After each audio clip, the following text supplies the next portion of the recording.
I'm a school bus driver, but the rules are designed to keep us alive. The first rule was simple: never look in the rearview mirror after 6:30 p.m. I didn't understand why at first. I thought it was some kind of urban legend, a joke passed down to scare new hires. But now, as I sit here, staring at the keys in my trembling hand, I realize the rules weren't there to control us. They were there to protect us. It started 3 weeks ago when I took the job as a school bus driver in the small town of Black Hollow. I wasn't looking for anything special, just a quiet job that paid the bills. The town was small, the kids well-behaved, and the route simple enough. But something always felt off. The other drivers never talked much. They'd nod in acknowledgement, but avoided conversation, like they knew something I didn't. The first day, my supervisor, a gaunt man named Mr. Halloway, handed me a laminated card with a list of rules printed in bold red letters. I chuckled when I read the first one. Number 1. Never look in the rearview mirror after 6:30 p.m. The others weren't much better. Number 2. If a child boards the bus that isn't on your route, do not acknowledge them. Keep driving. Number 3. If you hear knocking under the bus at a stoplight, do not open the doors. Wait until it turns green. Number 4. Do not stop between Alder Street and Blackwood Lane, no matter what you see. Number 5. The last child to exit must say, "Thank you for keeping us safe." If they don't, drive one more block and ask again. If they still don't say it. The last part was smudged, the ink faded. I squinted, trying to make out the words, but Halloway yanked the card from my hands. "That's all you need to know," he muttered. "Stick to the rules, and you'll be fine." I should have quit then. I should have turned around and walked away. But I didn't. I needed the job, and deep down, I didn't believe any of it. I believed it now. The first 2 weeks passed without incident. I picked up the kids, dropped them off, and followed the rules out of amusement rather than fear. I never drove past 6:30 p.m. I never had a reason to check my mirror, and none of the kids ever forgot to say the phrase before exiting. It felt like a normal job, until Friday night. It was the last stop of the evening, and the sun had long since dipped below the horizon, bathing the streets in dim, flickering lamplight. I glanced at the dashboard clock. 6:29 p.m. Just in time. There was only one kid left. Elijah, a quiet boy who never caused trouble. As we pulled up to his house, he grabbed his backpack and hurried to the door. He stepped onto the pavement and turned back. I waited. He didn't say it. "Elijah." I called. "Aren't you forgetting something?" The boy frowned. My grip on the steering wheel tightened. "You need to say it." His confusion deepened. He took a step back toward the bus. "Say what?" Cold dread trickled down my spine. "Thank you for keeping us safe," I whispered. Elijah's expression twisted, his lips parting slightly as if he wanted to speak, but something was wrong. His face blurred like a ripple in water. My stomach turned, my pulse hammering in my ears. Then, in a distorted, hollow voice, he muttered, "Thank you for keeping us safe." The bus lights flickered. The air turned suffocatingly still. And then he was gone. I slammed the door shut and sped off, my breath shaky, my hands gripping the wheel so tightly my knuckles turned white. That was the first warning. The next night, I had to cover a late shift. Some emergency with another driver, and Halloway all but begged me to fill in. It was just one more route, he assured me. I hesitated but agreed. I shouldn't have. At exactly 6:30 p.m., as I rounded a bend near Alder Street, a movement in the rearview mirror caught my eye. A girl, sitting in the back row. My heart stopped. I knew every kid on my route. She wasn't one of them. Her hair hung in tangled, damp strands over her face, her arms limp at her sides. She was so still, too still. I squeezed my eyes shut for a brief second, my fingers trembling against the wheel. I wasn't supposed to look. I snapped my gaze forward, refusing to glance at the mirror again. My mind raced. What was I supposed to do? Keep driving? Ignore her? Then, a whisper slithered through the silence. "Driver." The voice was hoarse, fragile, barely more than a breath. I swallowed hard, my foot pressed down on the gas. I can't acknowledge her. A wet, sloshing sound filled the air. "Driver." It was closer this time. I resisted the urge to look. My body screamed at me to check the mirror, but I focused on the road. The bus shuddered. The lights flickered again. My breath came in shallow gasps. Then, all at once, the sound stopped. The temperature inside the bus dropped sharply, my breath misting in the cold. The road stretched endlessly before me, the streetlights casting long, unnatural shadows. I risked a glance at the clock. 6:42 p.m. 12 minutes past the cutoff. The mirror remained dark. Empty. My chest rose and fell in short, uneven breaths. Was she gone? Had I followed the rule? Then, in the reflection, something moved. Not behind me. Right beside me. A pale, waterlogged face stared back at me from the passenger seat. Mouth split into a jagged, unnatural smile. Eyes black as the abyss. You saw me. The bus lurched. I lost control. The world flipped, twisted. Metal screeched, glass shattered. My body slammed against the seat. Then nothing. I woke up in a hospital bed, my head wrapped in bandages, my body sore and bruised. Holloway stood by the window, staring out at the rain. You looked, didn't you? He murmured. I tried to respond, but my throat was too dry, too raw. He sighed. You're lucky. Most don't survive after breaking the rules. I managed a hoarse whisper. The girl, who was she? Holloway turned to me, his face pale and tired. No one knows. She's been riding that bus for decades. A chill crawled up my spine. You have two choices, he continued. Quit now and never look back. Or accept the truth and keep driving. I wanted to leave. I wanted to run. But deep down I knew I wasn't done yet. And neither was she. I should have quit. I should have taken my near-death experience as a sign to run, to get as far away from Black Hollow as possible. But something inside me, the same morbid curiosity that made me check the rearview mirror, kept me tethered to the job.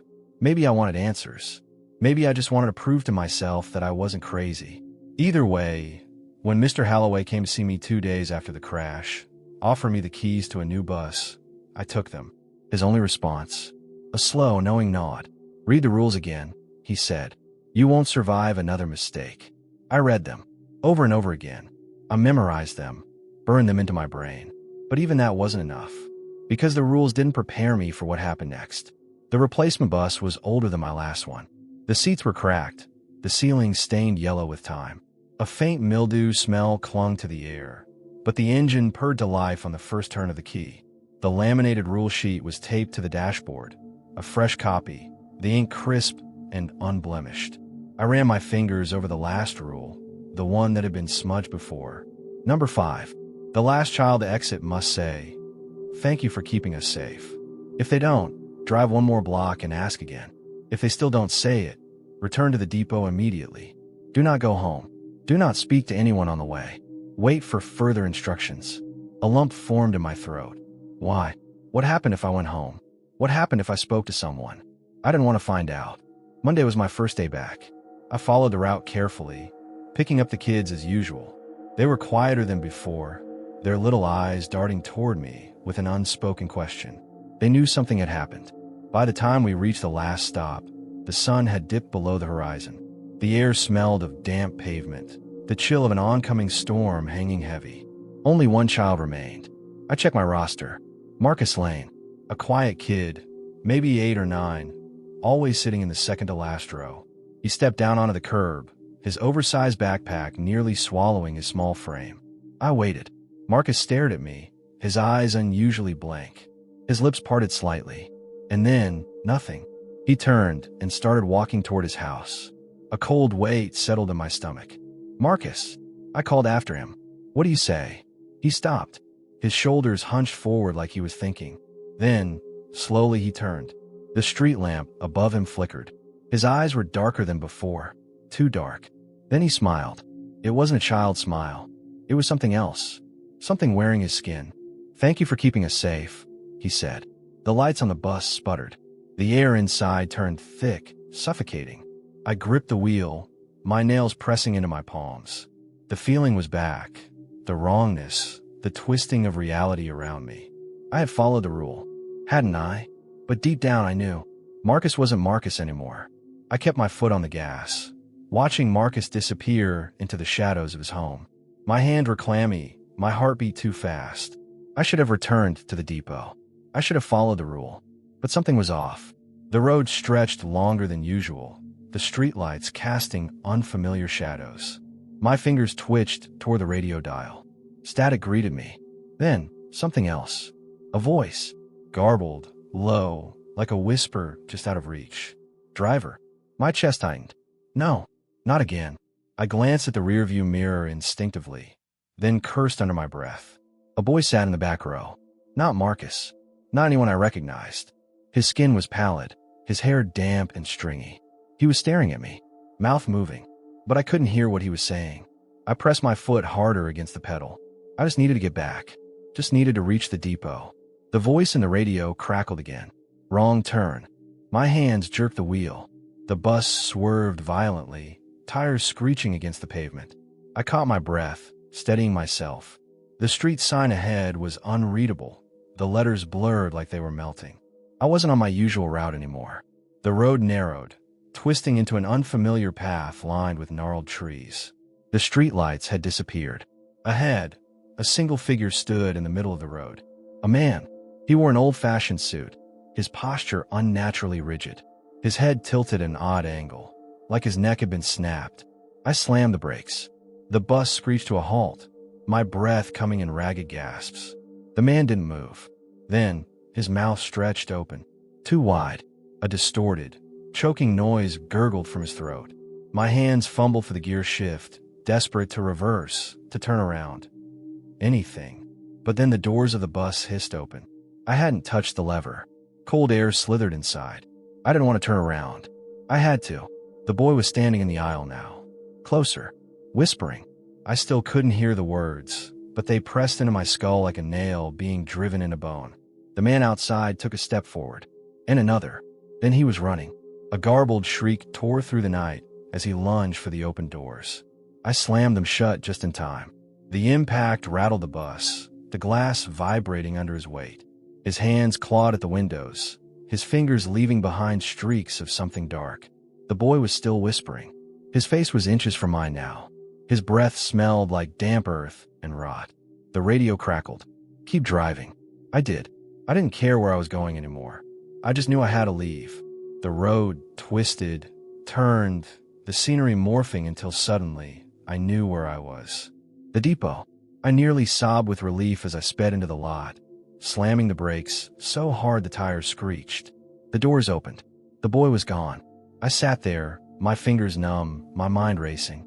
Then a knock. I jumped. Holloway stood outside, his expression unreadable. I hesitated before opening the door. "You made it back," he said. I nodded, my throat too tight to speak. He sighed, rubbing his temples. "You didn't follow the rule." A chill crawled down my spine. "But," Marcus said the words. Holloway's expression darkened. "You know that wasn't Marcus." I swallowed hard.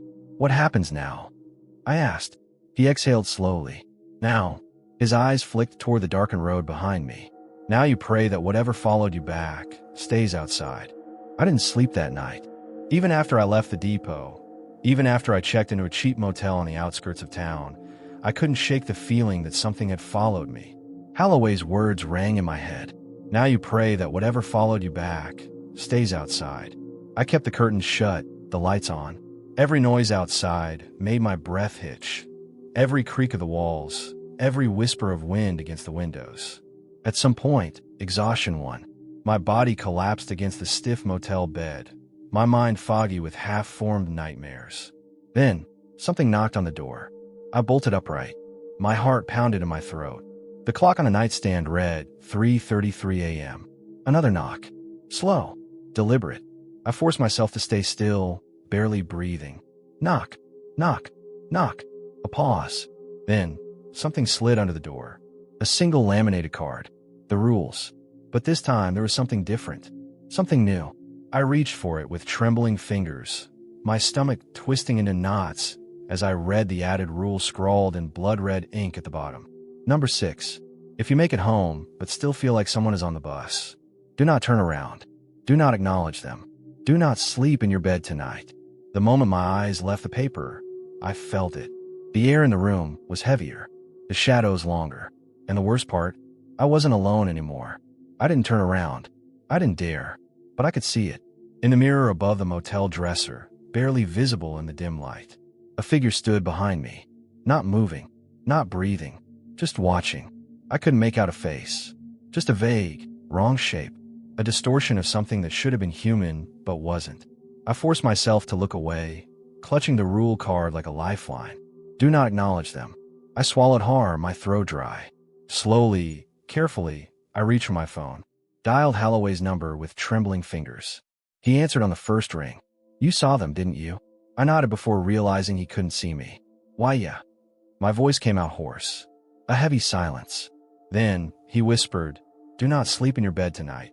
My gaze flickered toward the motel bed. The neatly tucked sheets. The two soft pillows. Something inside me knew. If I lay down in that bed, I wouldn't wake up. What do I do? I whispered. Holloway exhaled. You wait. For what? Another pause. Then, for them to get bored. I waited. Every second stretched into eternity. I didn't turn around. I didn't acknowledge it. But I felt it there. Shifting. Twitching.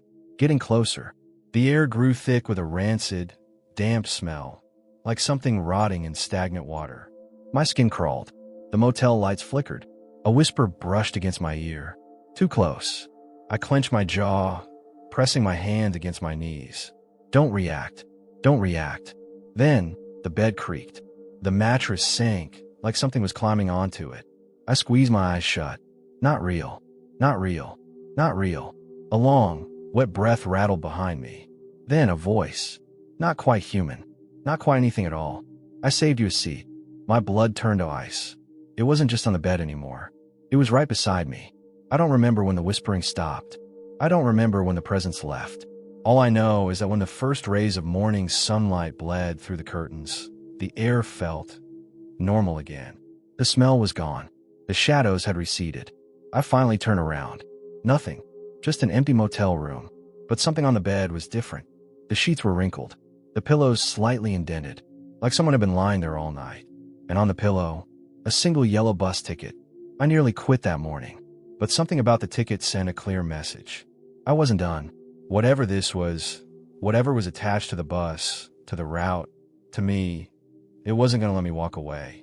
Holloway was waiting when I arrived at the depot, his eyes sunken, his face paler than usual.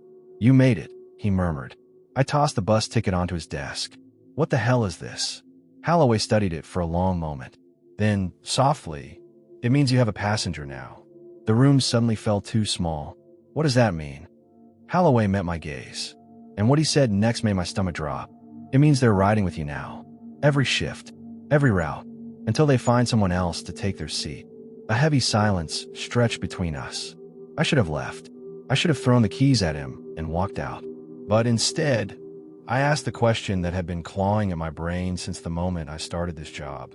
Who made these rules? Holloway let out a long breath. His voice was barely a whisper. Not us. That night, I started my route as usual. Same streets, same stops, same routine. But something was different. The bus felt fuller. I knew it was empty.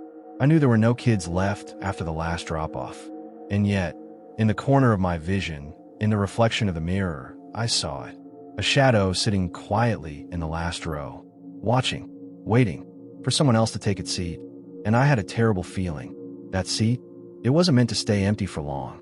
The first night with my new passenger was the longest of my life. I didn't look in the mirror.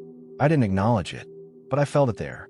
A weight pressing against the last row of seats, silent and unmoving.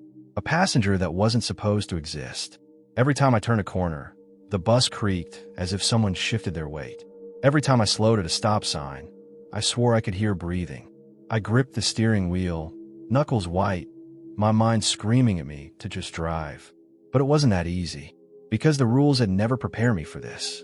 I kept my eyes forward, focused on a road, but my thoughts were stuck on that new rule. Number 6. If you make it home, but still feel like someone is on the bus, do not turn around. Do not acknowledge them. Do not sleep in your bed tonight. Had this happened before? Had another driver picked up a passenger that refused to leave? I needed answers. When I finally pulled into the depot at the end of my shift, Holloway was already there, waiting in the dim glow of the parking lot lights. I killed the engine, my heart still hammering in my chest. I didn't move for a long moment. Then, slowly, I glanced at the rearview mirror. The seat was empty, but I knew better. It was still there. It just didn't want to be seen. Holloway's eyes flicked to me as I stepped off the bus. He took one look at my face and sighed. It's still with you, isn't it? I swallowed hard. You knew this would happen. He didn't deny it. Instead, he turned toward the depot building, motioning for me to follow. Inside, the air was thick with the scent of motor oil and stale coffee. Holloway walked to a filing cabinet in the corner, rummaging through old records, until he pulled out a weathered manila folder. He slid it across the table toward me. I hesitated before opening it. Inside were dozens of photographs. Old ones, black and white, faded at the edges. They were all of school buses. And in every single photo, there was a shadow in the last row. A figure, barely visible, sitting just out of focus. My stomach twisted. How long has this been happening? Holloway rubbed a hand down his face. Since the first route. Since the first bus. I shook my head. That doesn't make sense. What is it? Holloway's jaw tightened. We don't know, he admitted. All we know is that it's been riding for years. Waiting. Waiting for what? Holloway didn't answer. But he didn't need to. I already knew. It was waiting for someone to take its place. I drove home that night in a daze. The streets blurred past me. The streetlights cast long, eerie shadows. I should have left. Should have walked away. But I couldn't. Because I had a terrible feeling. If I stopped driving that bus, if I quit before the passenger found someone else, it would follow me home. When I reached my apartment, I hesitated before stepping inside. I could feel it behind me. Watching. Waiting. I closed the door, locked it twice, then slumped against the wall. The rule card was still clenched in my hand. But when I looked at it again, my blood turned to ice. Because now, there was another new rule. Number 7. If the passenger doesn't leave after 3 nights, you must choose someone else. My breath hitched. Choose someone else? No, I couldn't. But deep down I knew. If I refused, I would be stuck on that bus forever. And the passenger would finally get to leave. The next 2 nights passed in a blur of dread. The presence in the back row never left. It never spoke. But I felt it there, growing stronger, closer. The shadows in the mirror stretched longer. The air inside the bus felt heavier. And every night, a new rule appeared on the card. I stopped reading them, because I already knew what they were leading to. A decision, a choice. And tomorrow, on the 3rd night, I would have to make it, or the bus would never let me leave. The 3rd night came too fast. I drove my route like always, but the weight of the choice sat heavy on my chest. I knew the rules. Rule number 7. If the passenger doesn't leave after 3 nights, you must choose someone else. I didn't want to believe it. Didn't want to think that was the only way. But deep down I knew. This thing, the passenger, had been here for years. Maybe even decades. And every time, someone had to take his place. If I didn't choose, I would be stuck on this bus forever. Just like the driver before me. Just like the driver before them. And I had a terrible feeling. That's why Holloway never quit. Because if he had, the thing would have followed him home. And now it was my turn. The bus was nearly empty now. Only one student remained. Ethan Carter. A quiet, nervous kid who always sat near the front. He had a habit of clutching his backpack tight, as if it were some kind of shield. He was only 10. Innocent. And he trusted me to take him home. But tonight, I wasn't sure if I could. As I pulled onto his street, the shadows in the last row shifted. A presence leaned forward, watching, waiting. It wanted me to decide. Ethan glanced at me as I pulled up to his stop, his big eyes filled with quiet curiosity. I could hear my heartbeat in my ears. The passenger wanted him. It wanted me to break the rule, to look back, to acknowledge it, to hand over Ethan as its replacement. And for a brief, horrible moment, I almost did. I could feel the weight of the passenger's stare, its silent whisper against my ear. Just one, and you're free.